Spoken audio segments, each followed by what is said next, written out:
Gareth Hughes. Mr Speaker, I seek a ruling from you. It would be unparliamentary, I believe, and out of order in this House to raise Nazi slogans, and I wonder if it's appropriate and parliamentary to bring in Nazi symbols as part of a ridiculous conspiracy theory. I don't need any assistance in respect of this. I think in the context in which the member very carefully used that symbol and the fact that it was acknowledged that the red peak flag had been altered by somebody else and he had downloaded it from the media, then he's danced sufficiently on the head of the pin to get away with it this time. But he should be careful because he knows what is at the other end of the pin from the head. I call John O'Naylor. Thank you, Mr Speaker, and I'll limit my contribution to a few main points this evening. It's been interesting watching the debate as it's unfolded this evening, seen another turn around the mulberry bush, if you like, on the flag referendums bill. But I just want to address a few things that have been raised. And earlier, Mr Mallard accused the Prime Minister and accused the government of misleading the public. Now, that's a pretty bold sort of an assertion to make. And I think Mr Mallard probably needs to understand the difference between making a statement, then listening to the concerns of the public, responding to those concerns and those issues that are being raised, and then perhaps altering the course of what is occurring. Now, if one is to have an idea about what's going to happen, and then listens and responds, that is not the same as misleading, and I think was completely wrong and out of order. The other thing that I think is interesting about this amendment bill that's been brought forth is that it's talking about increasing the number of options from 4 to 5 in the first referendum. I find it somewhat ironic, actually. I have to wonder if we'd had 5 in the first place, whether or not Red Peak would have actually made it to the top 5. My guess is probably not. I think it would be safe to assume that probably not. However, what we have seen is from the people who are the supporters of the Red Peak, of which I have to say I'm not necessarily one, a very good campaign to engage the public.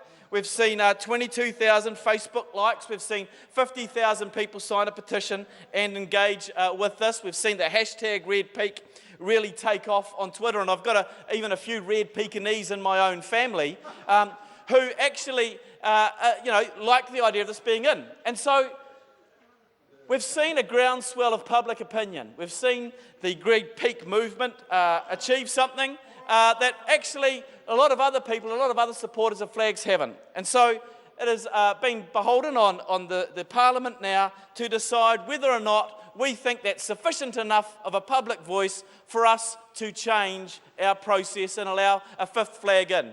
And by and large, if we go by the voting results of the first reading of this bill, it seems right across the House, apart from one particular party, there is wide support, and we would agree that those people have done enough to warrant getting their Red Peak flag into the first referendum. Now, the other thing that I want to visit this evening is the horny old chestnut that the Labour Party keeps bringing up, which is that we should bring in a yes-no vote. They couldn't accept defeat the first time around on having a yes-no vote, so they're going to come back and have another crack at that. There hasn't been the same groundswell of public opinion about a yes-no vote. There hasn't been the 50,000 likes on Facebook for can we please have a yes-no vote in the first referendum, the way that the Red Pekinese have brought that forward.